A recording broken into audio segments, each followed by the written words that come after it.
Good afternoon. চলে এলাম সরাসরি ভিডিওতে।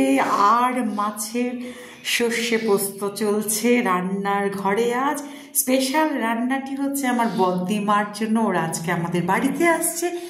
আজ আমার বদ্দিমার বার্থডে, তো বার্থডেতে আর মাছ এই জন্যই হচ্ছে। কাটা মাছ ও খেতে পারে না, মাংস পছন্দ করে না, আর মাছ ভীষণ ভালোবাসে। তাই আমার হাতের রান্নাটি আরও ভালোবাসে। যেহেতু আমাদের বাড়িতে আসছে, আমি রান্না করছি ওকেই টার্গেট করে, কারণ আর মাছের সর্ষে পোস্ত এই রান্নাটি আমার হাতেও ভীষণ পছন্দ করে। বন্ধুরা, আশা করছি তোমাদেরও পছন্দ হবে। দেখতে থাকো। দেখো, সর্ষে পোস্ত, কাজু, কিশমিশ, টমেটো সব পেস্ট করা আছে, এর মধ্যে জিরেও আছে। আর তেলের মধ্যে কি ফেলে দিলাম দেখলে, এলাচ, দারচিনি, শুকনো লঙ্কা ফেলে দিয়ে মটরশুঁটি আর অল্প একটু আলু দিয়ে ফ্রাই করে নিলাম। মাছটা ও পাশে ফ্রাই হচ্ছে। নুন, হলুদ আর গোলমরিচ গুঁড়ো, লঙ্কার গুঁড়ো, গোলমরিচের গুঁড়ো দিয়ে কিন্তু মাছটাকে ম্যারিনেট করা ছিল। দেখতে পাচ্ছ। আর মাছটা বড় সড়ো ছিল।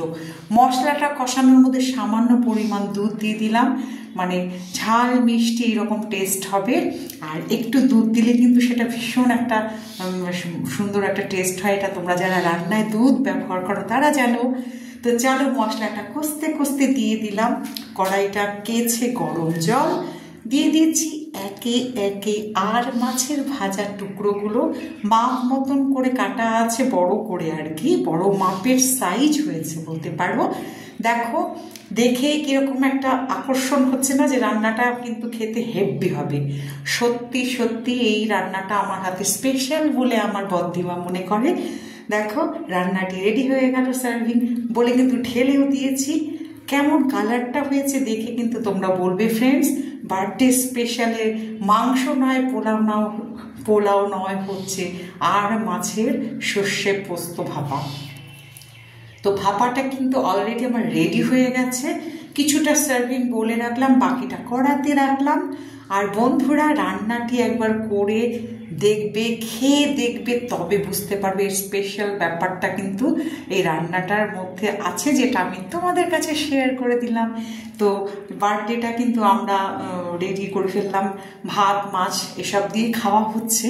আর দেখতে পাচ্ছ ঢেলে রেখেছি, সেই ফটোগুলো তোমাদের পাঠালাম। এখন দেখাচ্ছি এই যে মাঝখানে দাঁড়িয়ে আমার বদ্দিমা, আমার মুনা পাপা আর আমরা চলে গেছি এখন আমাদের গন্তব্যস্থলে, যেখানে বার্থডে সেলিব্রেশন হবে। তো এই ভিডিওতে কিন্তু আমি এতটুকুই দেখাচ্ছি। দেখা হবে পরবর্তী ভিডিওতে বাকি অংশ নিয়ে। তোমরা কিন্তু সবাই সাথে থেকো, সবাই কিন্তু উইশ করো। আর তোমরা সবাই ভালো থেকো বন্ধুরা। এই দেখো বদ্দিমা কি সুন্দর দাঁড়িয়ে রয়েছে। আর আমি কিন্তু পুরোটাই তোমাদের সঙ্গে যা যা করলাম এই নাম্বার 1 পার্টি কিন্তু তা শেয়ার করে দিলাম। কেমন লাগলো অবশ্যই জানাতে ভুলো না, কমেন্ট করতে ভুলো না। আর বলতেই হবে তোমাদেরকে যে বার্থডেটা অন্যরকম, কিন্তু একটা বার্থডে কেকের সেলিব্রেশন হচ্ছে। পরে দেখা হবে পরবর্তী ভিডিওতে। টাটা।